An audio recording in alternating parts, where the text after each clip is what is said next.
Welcome to Does It Matter by Brainy Ballers, where we dissect the game with cutting-edge analytics to give you the upper hand. We analyze everything from hand sizes to average depth of targets to uncover hidden trends that no one else sees. Say goodbye to guesswork and hello to data-driven domination.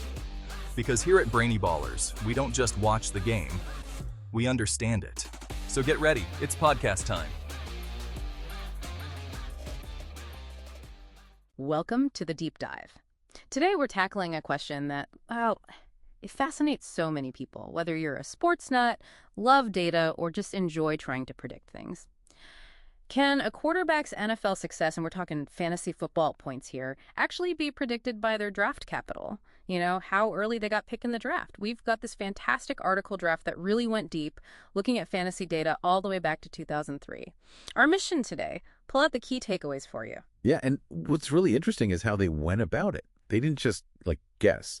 They properly dug into the top 30 fantasy finishers every single season since '03.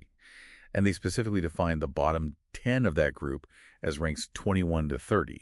That let them really compare the top performers against the lower end of that successful group and see if there's a solid link. Okay, so they dove into all that data. What was the first big thing that jumped out about draft capital? Well, right off the bat, a really clear trend emerged. Quarterbacks drafted higher, so with more draft capital consistently scored better in fantasy. Get this. In 95.2% of the seasons studied, that's 20 out of 21 years, the top 5 QBs were drafted, on average, at or earlier than the guys finishing 21st to 30th. Wow. Yeah. And it suggests it's not just about pure talent spotted on draft day. Yeah. Teams invest more in those high picks. Maybe better coaching, more opportunities, maybe they're just more patient. That early pick often comes with a whole support system, right? Which probably helps them succeed. 95%. That's huge. But okay, the study didn't just stop there, did it? They wanted to find a specific point. Exactly. They looked for a tipping point, a specific pick number, where you consistently saw the biggest jump in performance. They used this thing they called a differences chart, and that pointed towards an optimal range. Do you want to start dominating your drafts?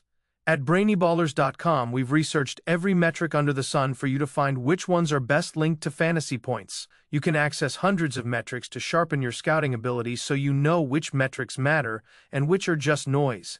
Stop guessing on which thresholds to look for within each metric. Big numbers can be misleading or irrelevant.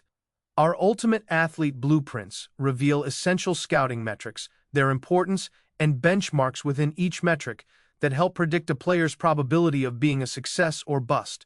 Elevate your scouting ability with Brainy Ballers Ultimate Athlete Blueprints today. Click the link in the description. Now back to the show. QBs drafted 50th overall or earlier. Those guys consistently showed better results. 50th overall, so mid-second round, roughly. Pretty much. And when they checked it, the data held up.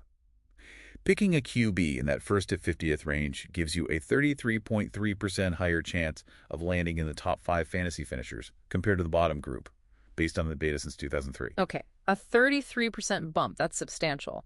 So how do they measure the strength of this prediction overall? They use some kind of statistic, right? They did. They used what's called a Pearson correlation value. Think of it as a score showing how strongly two things are linked. A negative score means as one thing goes up, like the draft pick number, meaning drafted later, the other thing, performance, tends to go down. Gotcha. The overall value they got was negative 0.219. Which sounds kind of low, maybe, but is it significant? Actually, yeah. For predicting something this complex, especially with elite athletes, anything over 0.1 or under negative 0.1 is considered noteworthy. It shows there is a real predictive relationship. And just for comparison, think about running backs. Everyone kind of agrees draft capital matters a lot there.